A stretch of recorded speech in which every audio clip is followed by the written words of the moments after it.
Gazette du Togo, une vision sur l'actualité togolaise et sur le monde. Bonsoir. Alors, si j'avais le pouvoir organiser les élections, est-ce que la coalition va-t-elle participer? Que ce soit les législatives, les locales ou le référendum? Vous voyez, hier, on a expliqué que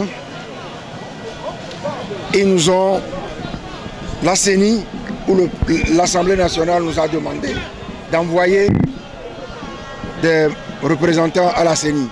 On a dit non. On a dit non parce qu'on a considéré cela comme de la provocation. Dans le contexte de crise actuelle, il faut ne rien comprendre pour demander aux partis politiques d'envoyer leurs représentants pour constituer une CENI. Or, tous ces problèmes-là sont supposés trouver leur solution dans les réformes. Donc, nous n'avons pas envoyé de représentants à la CENI. Ça voudrait dire quoi? Indirectement, vous ne pouvez pas, vous, seul, organiser des élections. Donc, si ils organisent tout seuls les élections, notre devoir serait quoi? De faire en sorte qu'ils ne puissent pas les organiser. Voilà. C'est très simple. Et nous sommes tous des Togolais. Ça fait des années ou des décennies que vous faites la même chose.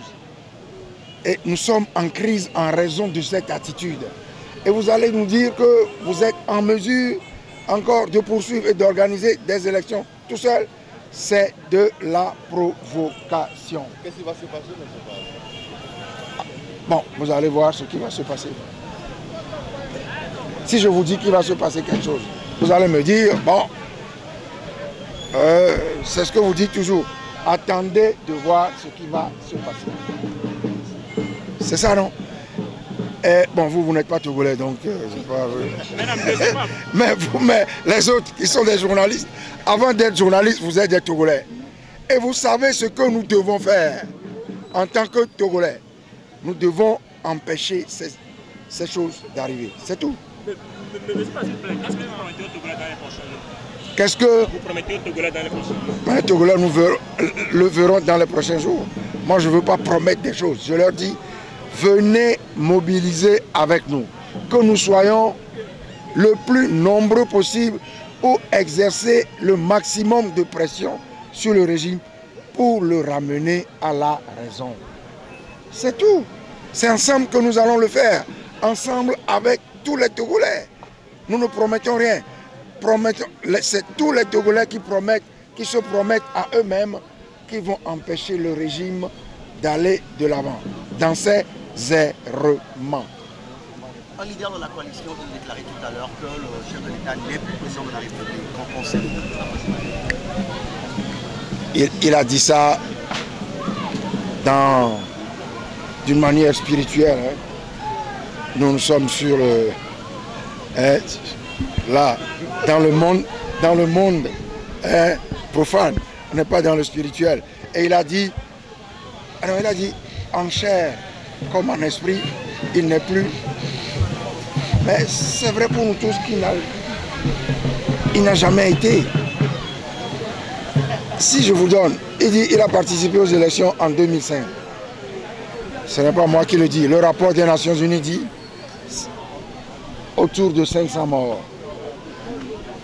Bon, s'il était élu, il n'a pas besoin de passer sur 500 cadavres. 2. En 2010, qu'est-ce qu'il a fait? La gendarmerie a saisi les procès-verbaux du candidat. De quel candidat? Jean-Pierre Fabre. 2010. En 2015, proclamation de 14 CELI, des résultats de 14 CELI sur 42.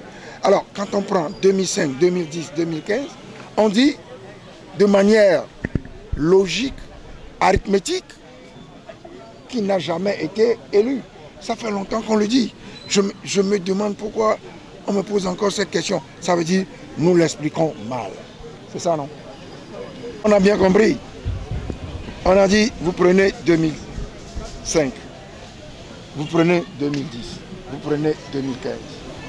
C'est pour ça que nous disons, nous ne voulons plus prendre 2020.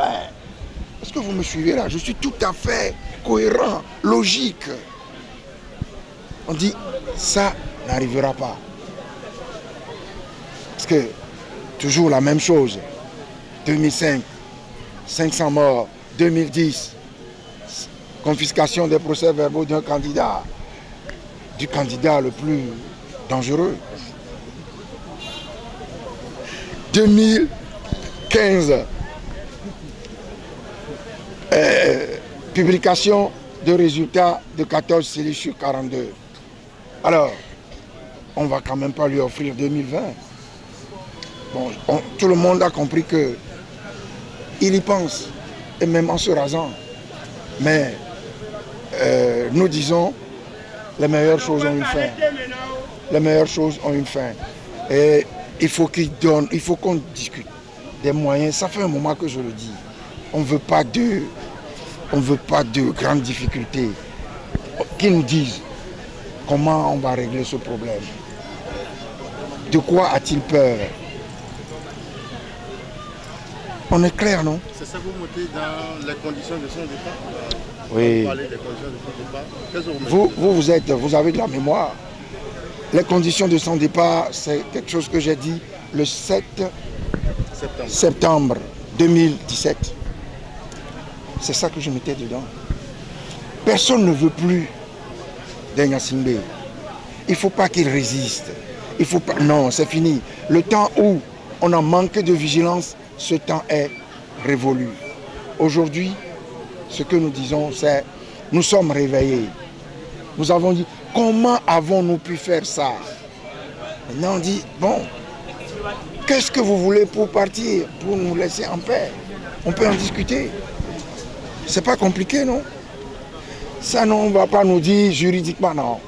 Tout le monde sait que ce n'est pas juridiquement. C'est politiquement.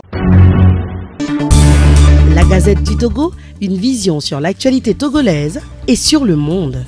Rejoignez-nous sur le www.lagazettedutogo.com ou sur nos comptes Facebook, Twitter et YouTube. Pour tout contact, écrivez à contact@lagazettedutogo.com ou appelez le 92 80 88 53. La Gazette du Togo, c'est l'information en continu.